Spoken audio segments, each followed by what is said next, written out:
Hey guys, I am What's You Love here with you, bringing you another article about something that the elites, the people in charge, don't want you to know about. So here's some hidden history. It's like the needle in the haystack. You gotta look for these things, but I do the work, so you don't have to. Or I don't know. I'd like you to take off from here by yourself. So this article is called "Magic Mushrooms in Church." It's called "Magic Mushrooms in Church." It's from the I think New York Times.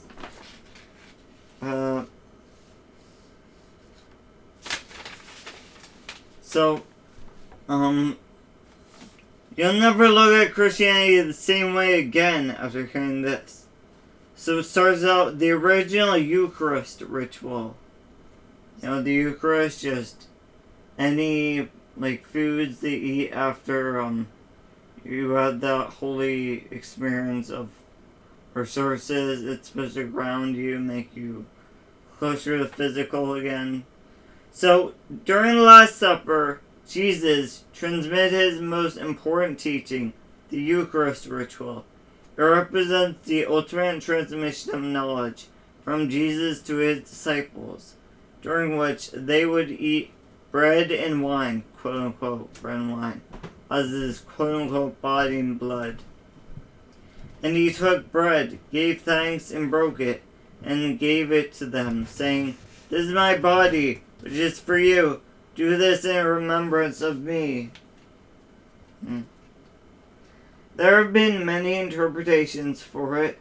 Romans even believe Christians were cannibals because of it, but Catholics still believe that the communion wafer and the wine really becomes the flesh and blood of the Christ via a magical process called transubstantiation. It hasn't even come into much question until the Middle Ages.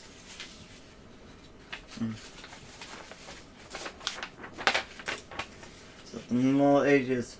Protestantism. It has been a great source of contention between Catholics and Protestants ever since. See, I guess, especially during the Middle Ages, people, they just never question things, that's still today where people, they figure, oh, these things are just part of the normal, they don't wonder where these things come from, like breakfast cereal. When you think about it, it's a pretty weird, just match together some grains or nuts or seeds or whatever, and put that in cow's milk, and it's like, where'd the idea of breakfast cereals come from? It's because in the 1920s, people believed that that masturbation caused a host of mental and physical disorders, including even blindness. So they really wanted to deter people from masturbation. And some doctors, they figured the wanting to masturbate is caused by a diet rich in meaty, savory, spicy foods, things with a lot of flavor. So they came up with bland breakfast cereals, so there's no real reason to eat breakfast cereals. It's all trash. So back to the article. Do you find it hard to swallow? Me too. At least Protestants put forward the idea that this was metaphorical, that you are not literally eating the flesh and blood of Christ. Thank God, what a brilliant idea. But they didn't get the metaphor quite right. The Eucharist is almost certainly a psychedelic ritual. The Eucharist was not performed with bread as it is right now. It was with manna, which has been translated as bread from heaven, from Aramaic. It is a fallacy to think of it as mere quote-unquote bread. The problem is, how do you translate something with no equivalent in the other language.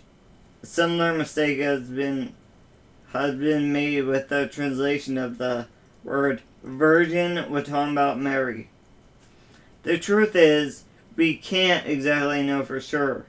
We still don't know what manna really is. But possibly it is a sacred mushroom emanating from Scoria, as postulated in the sacred mushroom and the cross, or a psilocybe mushroom. And they grow everywhere, even in modern day Israel. So, like many things in ancient history, there are no absolute ways to prove such a thing, but this is by far the most statistically plausible scenario. What is more likely to you? That you literally eat the flesh and blood of a human that died a while ago, or that the body of Christ is the magic mushroom? Passover is the final and most important teaching before he was to be crucified. So why would a simple ritual be of such importance? Most likely it is the revelation of the secret teaching that one must go through the psychedelic experience to access God's wisdom. Communion, which is psychedelic experience, can be described as one of communion with everything. It is as if your ego vanishes temporarily and you become one with the universe, allowing you to experience what the Hindus have described as your Atma, or individual soul, experiencing itself as Brahman, God's consciousness. I've gone through this experience myself, and so did millions of individuals. It is something that cannot be understood. It has to be felt. It gives the word of communion its full meaning. Next section, Jesus was a shaman. So like any ideologies, there are patterns to religious beliefs. Most religious traditions take their roots in the shamanic experience, until it is decided that a selected few become intermediaries. By the time the original practice gets lost in order to maintain social control, it becomes institutionalized. A shaman is a guide for others to go through their own journey in order to take their own decisions. A priest tells others what they should do, and a shaman empowers and, priest controls. Jesus clearly sided with empowering masses, but history often favors the latter, unfortunately. Next section, Moses was in on it too. The burning bush that caught the attention of Moses wasn't any bush. It was an acacia, which contains a high concentration of DMT, the psychoactive ingredient responsible for the psychedelic experience, which is modern-day shamans use it in their brew. So acacia is very important for the shamans.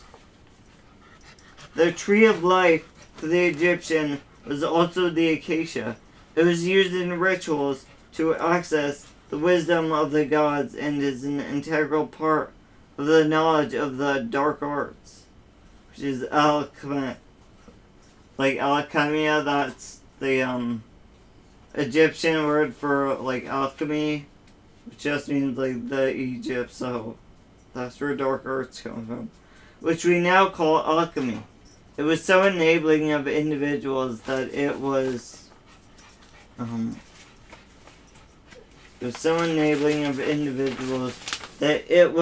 to be kept a secret to an elite few. A single psychedelic experience has the power to liberate a mind from any dogma, so that you would tune in to the truth within and be set on your own path, as opposed to the other one, the one traced by the outside world with their various agendas. It nobly set Steve Jobs on his mission, and so did it with mine. This article is an expression of it. It is the single most potent medicine for the mind, and one that can radically transform one's life for the better. We now have the clinical evidence to support the claim that mushrooms can heal treatment-resistant depression, and it also increases openness and decreases neuroticism in the Big Five personality type. But it is more than anything what the movie The Matrix refers to, the red pill.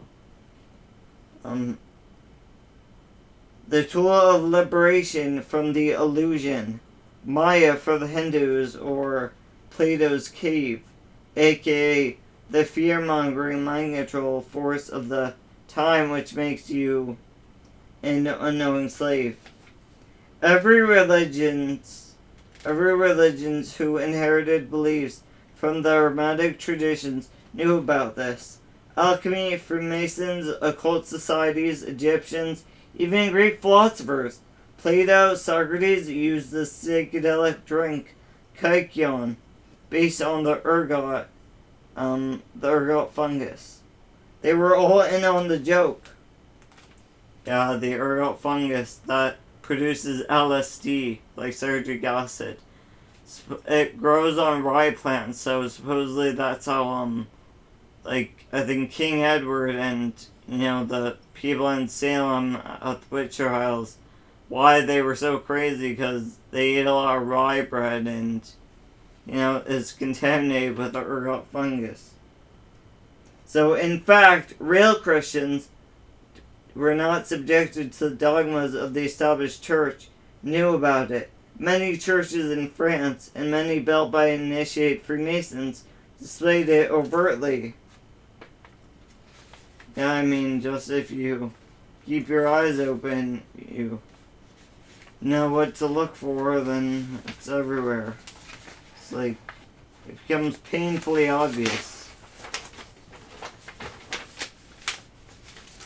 Not too much from the churches. As the alchemic maximum goes, hidden in plain sight, only the most discerning, virtuous, and curious individuals were initiated.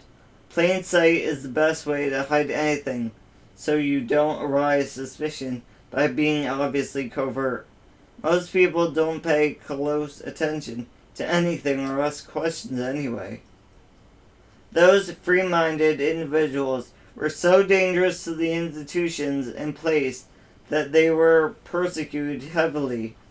Over time, Hermetics, followers of the ancient tradition of the Hermes, or original alchemists, became the heretics, hence why they had to hide and build secret societies, like Freemasonry. And so they had to use metaphors such as transforming lead into gold to camouflage their real intents. Alchemy was a science of transformation in all aspects, physical and metaphysical. The most important practice was to transform individuals from mere mortals into unstoppable forces of nature fully in control of their destinies using various catalysts which we kept in the chemistry lexicon, turning them from followers, which means synonymous with lead, into creators, that's synonymous with gold, so creators of their own lives. Newton defined himself as an alchemist. Voltaire and Franklin were Freemasons, and we're talking about individuals who are core architects of our modern ideological landscape.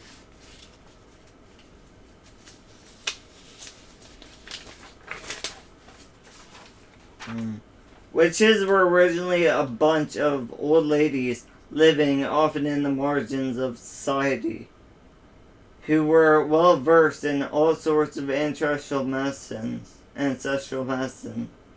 including psychedelics, healing mind and bodies, keeping pagan traditions alive.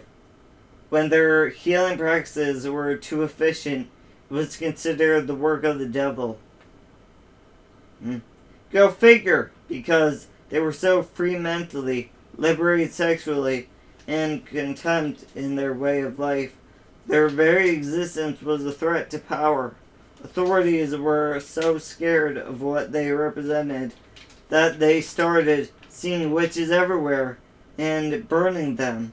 It's hard to fathom how dogmatic they were about their misguided beliefs, and how easy it was to enforce this collective madness in a world where so few were educated and therefore able of discernment.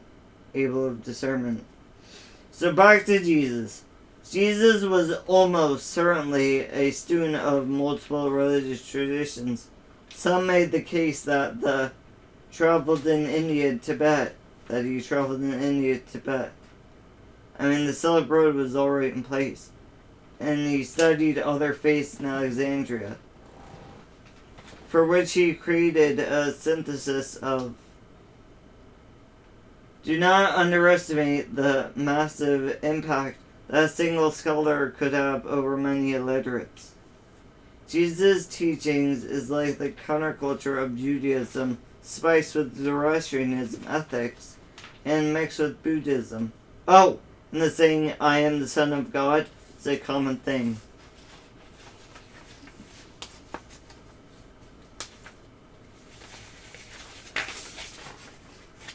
It's a common thing in Hinduism, saying you're the Son of God. We all are.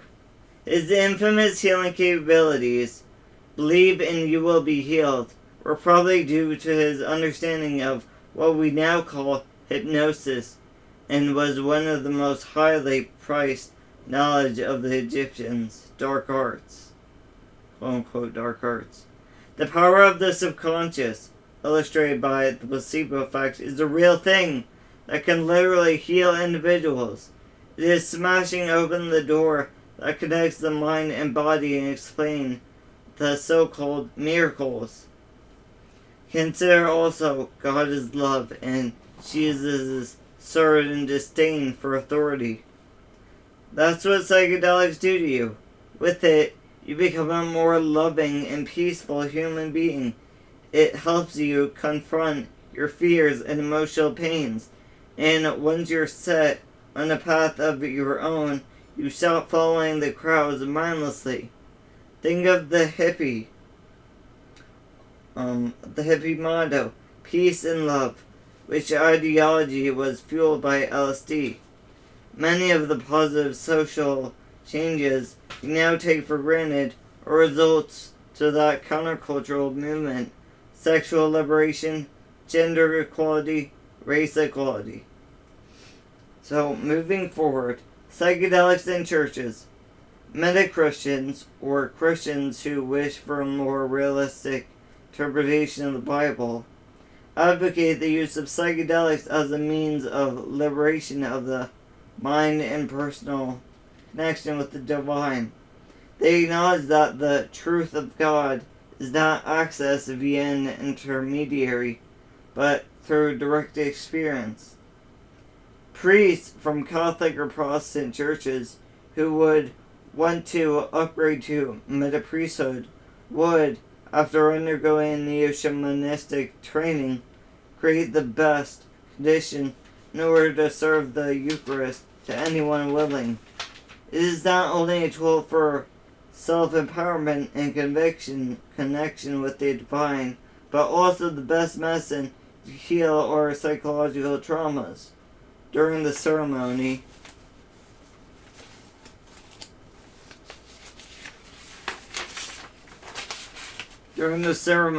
music would be played, dancing would be in order, songs would be sung, special attention would be put to what we call the set and setting, leveraging teachings from ancient shamanic wisdom applied to our modern day and age.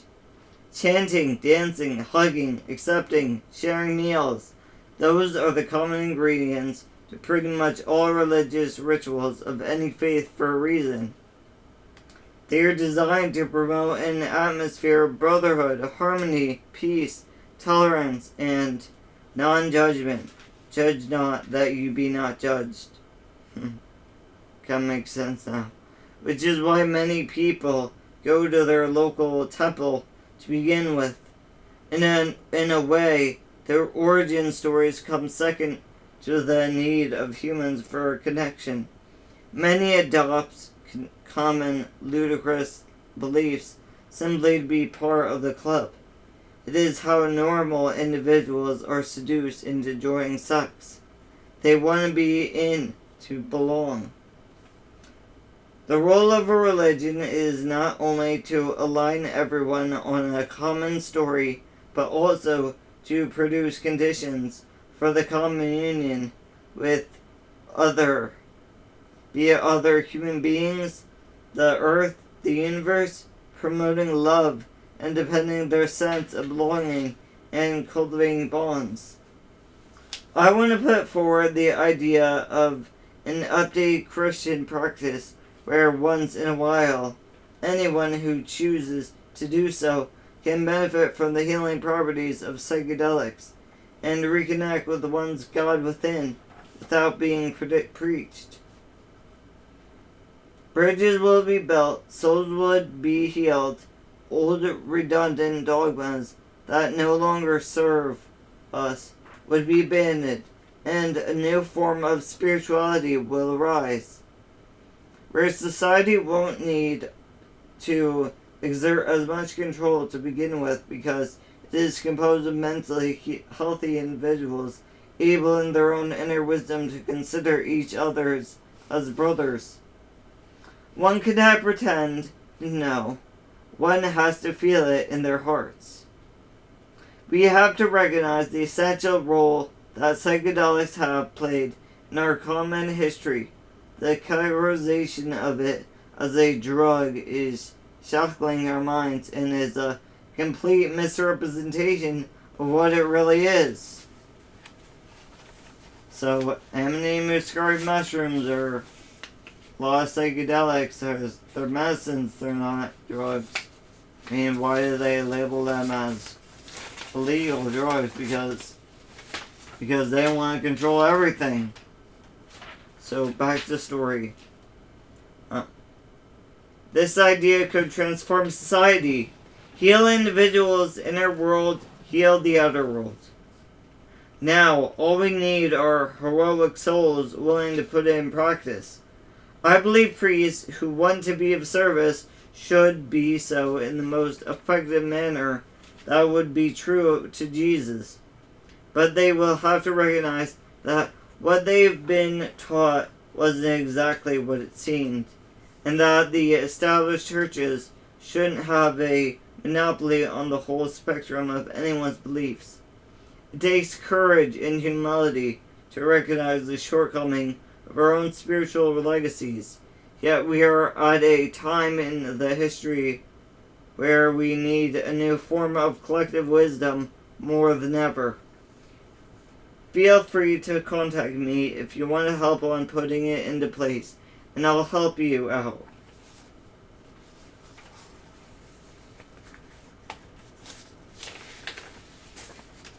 So that article was by Matheiu Gossellen. That's Matheiu Gossellen writing in and if you contact me, I'll try to help you out. I know a lot about mushrooms. So, what'd you think, guys? Great article. Thanks for watching. If you liked it, if you're ready for this veil to be lifted and for the people in charge, the power that shouldn't be, to be dethroned. Because like, I know lots more people should hear this wisdom. I think this will help shape the world. Terence McKenna called it the archaic revival. Yeah, Terence McKenna experimenting with all those psychedelics. Yeah, he talks about a lot of not being egoless and everything, feeling like God. So yeah, I'll see you in the future or whatever. Hopefully, maybe we'll both be high on mushrooms at the same time, and we'll be able to have like mind phone calls, like like the Jedi or something. So stay creative, keep thinking outside the box, keep making art and stuff, craft and don't cry, but craft and all that stuff. Do it, listen to music, enjoy your life, bye.